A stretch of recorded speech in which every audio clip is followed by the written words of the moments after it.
आदाब दोस्तों, आज हम बात करेंगे उत्तर प्रदेश में सरकारी जमीन को लेकर पास हुए एक नए कानून के बारे में। क्या है ये कानून, किस पर लागू होगा और आम लोगों पर इसका क्या असर पड़ेगा। पूरी जानकारी इस वीडियो में आपको साफ और सरल भाषा में मिलेगी। क्या है ये कानून?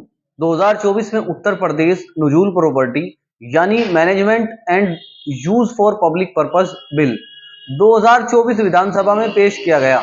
सबसे पहले समझिए नुजूल जमीन क्या होती है। नुजूल जमीन वो सरकारी जमीन होती है जो मूल रूप से सरकार की होती है, जिस पर पहले लोग पट्टे यानी कि लीज पर रहते थे, लेकिन उसका पूरा मालिकाना हक किसी को नहीं मिलता था। पहले कुछ मामलों में ये जमीन सर्किल रेट से बहुत कम कीमत पर फ्री होल्ड की जा रही थी। सरकार का कहना है कि इससे सरकारी जमीन धीरे धीरे निजी हाथों में जा रही थी। नए बिल में क्या प्रावधान है?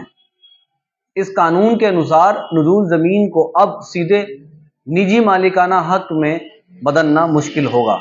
यह जमीन मुख्य रूप से सार्वजनिक उपयोग जैसे स्कूल, अस्पताल, पार्क, सड़क के लिए सुरक्षित रहेगी। पुराने पट्टेधारकों को नियम के अनुसार राहत या नवीनीकरण मिल सकता है। सरकार चाहे तो सार्वजनिक हित में जमीन वापस ले सकती है। सरकार का दावा है कि इससे सरकारी संपत्ति सुरक्षित रहेगी और विकास कार्यों में तेजी आएगी। वक्फ संपत्ति पर क्या बदलाव? केंद्र सरकार ने वक्फ एक्ट में संशोधन किया है। इसका असर यूपी सहित पूरे देश में लागू होता है। इस संशोधन के बाद वक्फ संपत्तियों की जांच और रिकॉर्ड की समीक्षा की जाएगी। अगर कोई जमीन पहले से सरकारी या ग्राम समाज की पाई जाती है तो उसे वापस दर्ज किया जा सकता है। फर्जी दावों पर रोक लगाने की बात कही गई है। अवैध कब्जों पर कार्रवाई। यूपी में कई जिलों में सरकारी जमीन से कब्जे हटाए जा रहे हैं। प्रशासन का कहना है कि सरकारी जमीन पर अवैध निर्माण हटाए जाएंगे। जमीन को सार्वजनिक कार्यों के लिए उपयोग किया जाएगा। विवाद और जनता की चिंता। कुछ लोगों का कहना है कि जो लोग सालों से पट्टे पर रह रहे हैं उन्हें परेशानी हो सकती है। कुछ मामलों में राजनीतिक बहस भी हुई। इसलिए जरूरी है कि हर व्यक्ति अपनी जमीन के कागज, पट्टा और रजिस्ट्रेशन की स्थिति साफ रखे।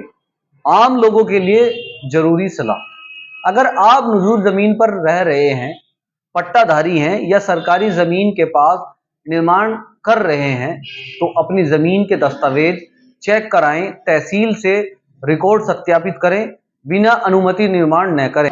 तो दोस्तों, यह कानून सरकारी जमीन को सुरक्षित रखने और अवैध कब्जों को रोकने के लिए लगाया गया है, लेकिन हर मामले की स्थिति अलग हो सकती है।